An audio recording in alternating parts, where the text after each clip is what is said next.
Hello and welcome back to the shed. In today's episode, I'm going to be going through what shellac is and how to mix your own shellac. Shellac, for those of you who don't know, is the excretion of the lac beetle found primarily in India. What we end up with is the excretion is broken down and turned into and dried into flakes or a powder like you see here, or the flakes are ground up into a powder like this. Shellac comes in a few different forms. There's the amber shellac, which is this one just here, so they're amber in colour. We have things like blonde shellac here. The shellacs come in waxed and de-waxed.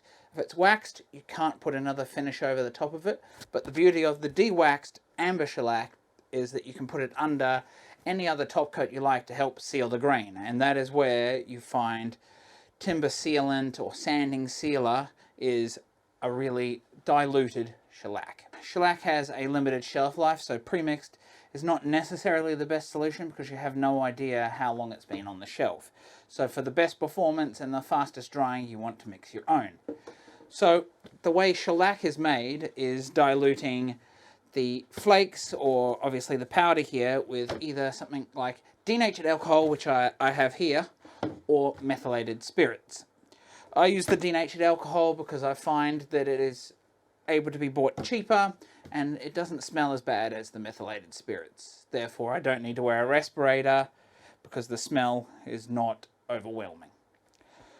So shellac comes in different cuts. Now, a 1 pound shellac, which is the traditional way of saying it was like a pound cut. So that would be 1 pound of shellac flakes diluted into a gallon of alcohol, which is 3.7 litres in this case.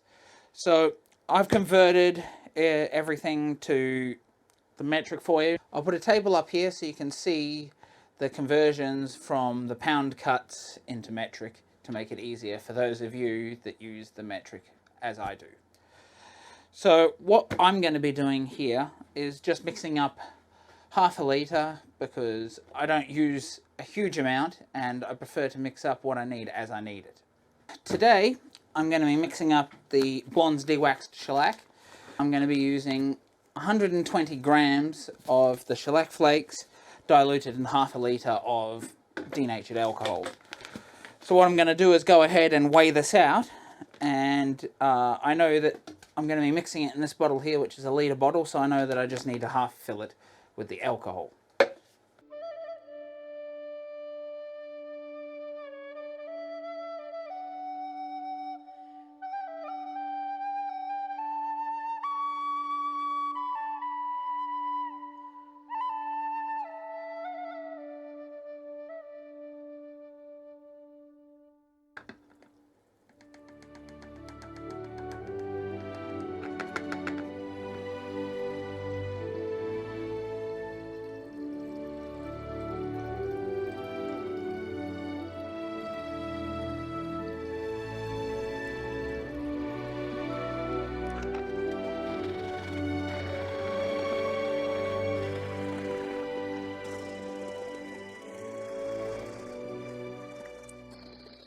So the process is that we leave this sitting around for a couple of days, shaking it 2 or 3 times a day, and then once that's done, depending on the source of your shellac, sometimes it can have a bit of debris in it because it gets transported in Hessian bags, so it can have some debris in it, so you might need to filter it through something like old stocking or something like that, or specially bought filter for doing that.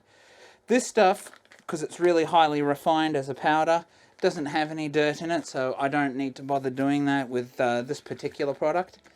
So I will get back to you after this has been shaken a few times.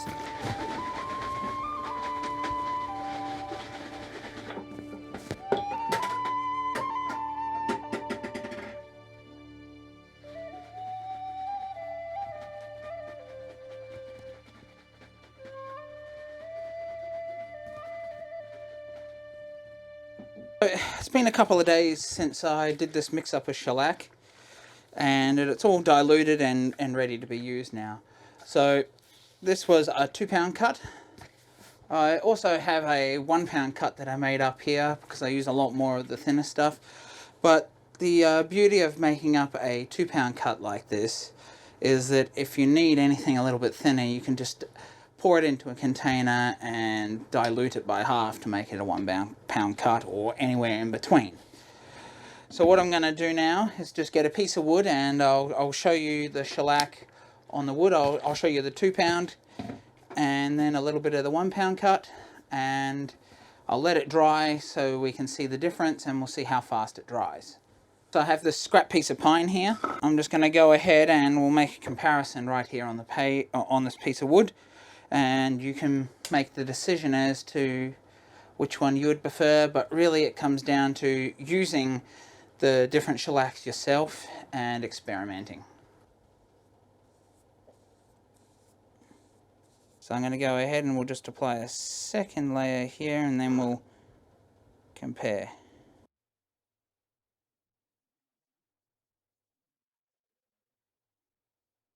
This is already half as dry because it's much thinner. So the reasoning behind that is there's less shellac in it and more alcohol, and the alcohol evaporates pretty quickly, therefore it dries a lot faster. But we can see here that the 2 pound cut, although it's drying slower, we can sort of see here, it might be hard to see on the camera, but there's more of a film finish there because it's a thicker cut. Now this is almost dry to the touch. This is still a little bit sticky and would need probably 10 minutes. This is almost done. In my experience, you could put 2 coats of 2 pound shellac on in the time you could put probably 3 or 4 of the 1 pound cut, and that is the difference in the drying. So I always recommend using a thinner coat to build up, but a 2 pound cut is actually quite a nice finish if you want to just put a couple of coats on, like on tool handle knobs and hand plane handles and that sort of thing. The 1 pound is good on French polish finish if you're putting it on with I find with a brush you can still get a nice shiny French polish finish, as I've got with my cabinet behind me. Or you can do as people suggest online, and you can make a French polish rubber, and then the 1 pound shellac is actually very good for that. Okay, so that shellac is gone ahead and dried now. So what we've got here is the 2 pound cut, and I don't know if you can see there's a little more of a luster off it in the light. I know it's quite difficult, but there is a much thicker film here. This is a very thin, you can barely feel the finish on this. And this you can sort of feel it, but it doesn't feel plasticky, which is what I like about shellac versus something like polyurethane. It's a film finish that doesn't feel tacky to the finish and doesn't feel plasticky and fake.